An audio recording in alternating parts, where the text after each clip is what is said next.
Johnny Freeman, 18 years of age, would lure 5-year-old Shavonna McCain into an abandoned apartment, which was on the 14th floor of Henry Horner Homes. He would lure her in the apartment by giving her candy, and when he got her in the apartment, he assaulted her.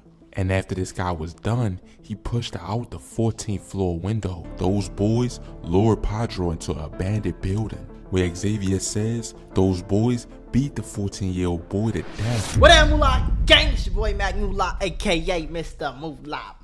I'm back with another video. This is Chicago's most horrific murders, all caught on camera, man. Make sure y'all watch that full video, smash that thumbs up button, subscribe if you new. Let's get it. A lot of murders that happen in Chicago occur in an unusual and horrific way, which this video is filled with that will consistently have you thinking. Like this unusual and horrific murder that happened on October 24th, 2008. So now I can tell my side of the story of what happened on October 24th of 2008. Which the famous singer Jennifer Hudson's family would be victims. 29-year-old Jason Hudson and his mother Darnell Donaldson, 57 years of age, were inside their house in the morning time hours when they were both found in the bedroom of the house with multiple gunshot wounds. Jennifer Hudson's 7-year-old nephew, Julian King, which was the son of her oldest sister, Julie Hudson. He was initially reported as an Amber Alert, but 3 days later on October 27th, 2008, he would be found beneath a dirty shower curtain,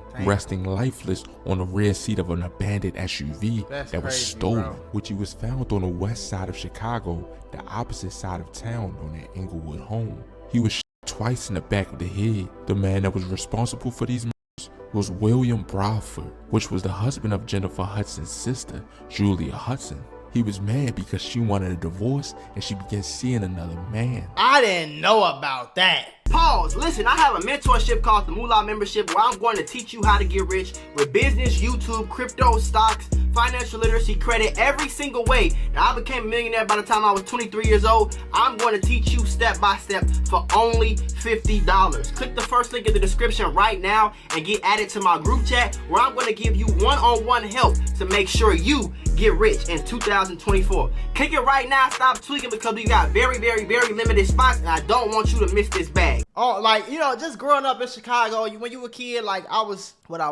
6, 7 around this time, 8. I remember the story, shorty, but I didn't know, like I was too young to really know that that's why you did that, folks. And on December 1st, 2008, Bradford was arrested and charged with 3 counts of first-degree murder. That's crazy, bro. You understood why you would be a suspect, right? As far as what? As far as the murders. No, I didn't understand. And is now serving 3 life sentences plus 120 years. This next incident would be a crazy event where a 5-year-old girl would lose her life. It was June 10th, 1985.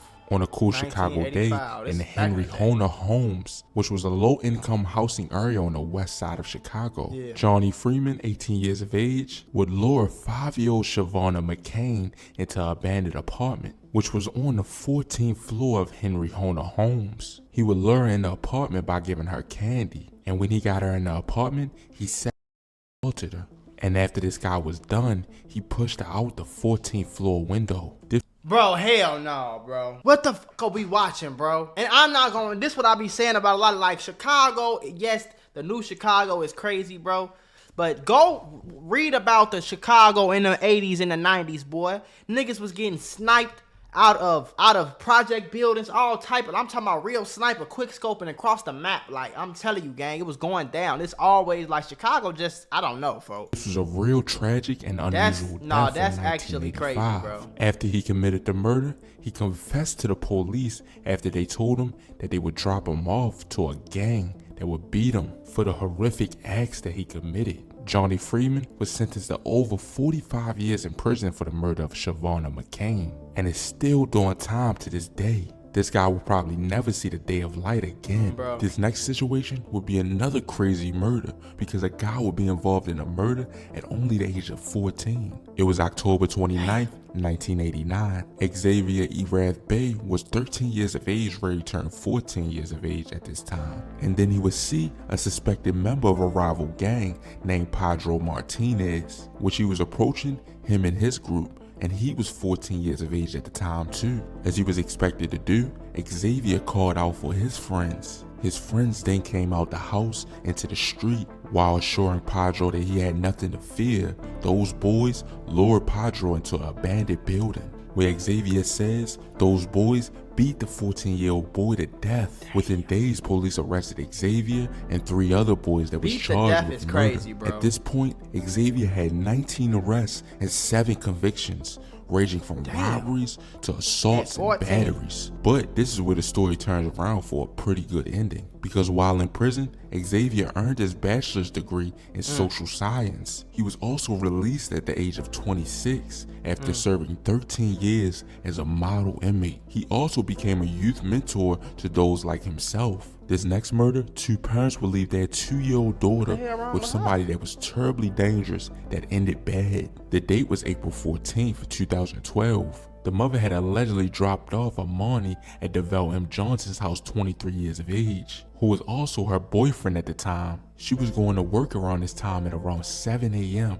and she worked at a downtown hotel. DeVell M. Johnson lived in a house in the 5500 block of South Emerald Avenue. But tragically, Amani Cotton was found unresponsive that Saturday at Johnson's home in the Englewood neighborhood. The mother, Brittany Cotton, said, "It appears someone tortured my child. This was somebody that was supposed to care for her," she said. An ambulance was dispatched at the home around 4:28 p.m. And that's what I promise y'all, gang. Like on bro grade, niggas can say whatever they want to say, bro. I'm not sending my kids to no daycare.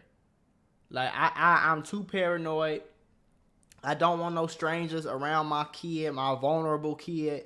My kid that can barely even talk or explain or articulate what they trying to say or can barely even tell a story. Like, I'm not dropping my kids off in no daycare. If it's not me or they mama, it's they goddamn uncle, and if it's they auntie, and if it ain't that, it's my mama, my girl mama. Like, it ain't, if it's not them, it ain't gonna be nobody. We just won't go then on bro. If my, like, I swear to God, gang, it's just not an option ever for them. I refuse to let that shit happen, gang. Like, I'm scared. I'm terrified. Because I'm tell you something right now, bro. If something, God forbid, knock on wood, bro. But I'm going to tell you something right now, gang. If I drop my kid off somewhere, and I come back to that same place to pick my kid up, shorty, and my kid is not okay, folk, I promise you, gang, I'm crashing the fuck out, bro. I'm going to fucking jail, gang. I'm not going to know what else to do, bro. I'm going to jail. It's over.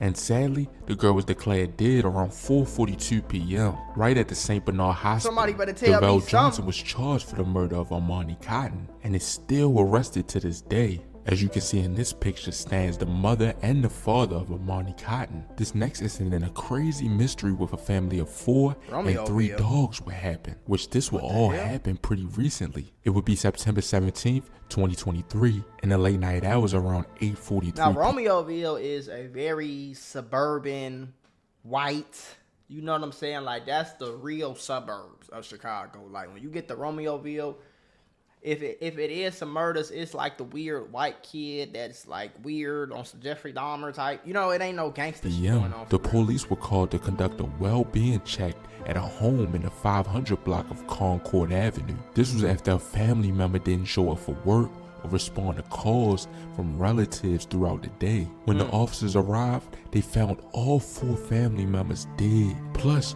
3 dogs was also found dead in the house. This was a tragic mystery that nobody knew what happened or who committed the murders. These murders were so much a mystery that all of the residents was asked to share any information or if they had surveillance footage to provide it. The people that were killed were Alberto Rollin, 38 years of age, and Zerada Bartolini, 32 years of age, and they had 2 sons, one 7 and one 9. But several days would go past before police would have a credible suspect, which would end up being a 31-year-old man. These next incidents would be one of the craziest murders that we went over, which would be a father and a son who were both sentenced for 2 different murders. Let's first talk about the father, which would happen around 1990. On early August 4th, Jeffrey Todd Wilson, 28 years of age at the time, who was also a West Side gang leader, and Jeffrey also had another member with him. These guys would set a house on fire in the 2600 block of West Monroe Street. after a drug dealer who ran the crack house would refuse to pay street tax of $500 to $1,000 a week. Wilson would allegedly warn them, shut down or burn down. So Wilson and another member took it into their own hands and burned their crack house down. These guys were killed: Lee Burnett, 46 years of age, and Floyd Spencer, 56 years of age, which police say were low-level workers at the crack house. Jeffrey Todd Wilson was sentenced to life in prison for the murders of these guys. But listen to this next crazy situation where his son would be sentenced to 99 years in prison. God Yolanda damn. Holmes was And his son, that bro, them generational curses, boy, that should be real, bro. Stylist and owned her own shop in Chicago. She was known to give back to the community and spoil her son. Her son is Kwame Wilson, 24 years of age. But Kwame Wilson had a plan on his hand to take out his mother. Oh, that's the one that killed his mama for some goddamn life insurance money. September 2nd, 2012. Kwame would hire a hitman named Gene Spencer, 22 years of age. His plan was to take out his mother because she had money for him that he would inherit after she died. So on that day, they went to her apartment in the 1000 block of West Montrose. Weirdos. And then this nigga, you gonna see him all on Instagram flexing the money and shit. Like, stab her multiple times and shoot her multiple times. Only 1 week after her death, Wilson would liquidate $90,000 from her bank accounts. He would fix up his Mustang with the money that he got and flex it in music videos. Then your dumb ass, I'm gonna go fix up my car. Like, are you 10 types of fucking stupid, just dumb. Like, I'm telling y'all, gang, some of these people, bro, this is why y'all be, I don't kick it around niggas. I just don't be around people, cause I feel like everybody just slow. So you gonna, not only is you stupid enough to whack your mama for 90 racks, nigga, this ain't no, like, don't get me wrong, no amount of money is okay, but it ain't like we talking about 90 million, 7 billion, 2 million. We talking about $90,000 so you can fix up your goddamn Mustang, and flex it in some rap videos. Your mama? That's not okay, bro. And lost his mother to gun violence on November 14th. My mother, she was a neighborhood woman. And a he guy went to her entered her funeral. home, and murdered her, just to steal. Yeah, man. About to go get this $1,000 out for the fans, man. Really, I'm gonna take out $20,000, man. Just to show people, you feel me? I'm on a whole different level with this, man. I take this serious, man. So you can't. I'm gonna go take out 20,000 just to show people I'm on a whole nother level. I'll take this serious. I got my mama whacked. Like, bro, you was a Put me in the weirdo. same category as the others. Oh yeah, and he was also an aspiring rapper named Young QC, which his mother helped fund his career. Him and 2 other people were arrested for the Like, crazy. I guarantee you, boy, you sound like your mama was spoiling you and all that. I guarantee you your mama would have did whatever you would have asked her to do, gang. Like, murder of his you was mother. bogus, boy. He is now serving over 99 years in prison All 3 for the of they murder ass of his bogus as beloved hell. mother. But that'll be about it for this video. Make sure I ain't you gonna like. lie. Now, that video, it was titled Chicago's Most Horrific Murders. And I'm gonna tell you something right now, boy. They lived up to that title, boy, because, god damn, I need a break. Shit.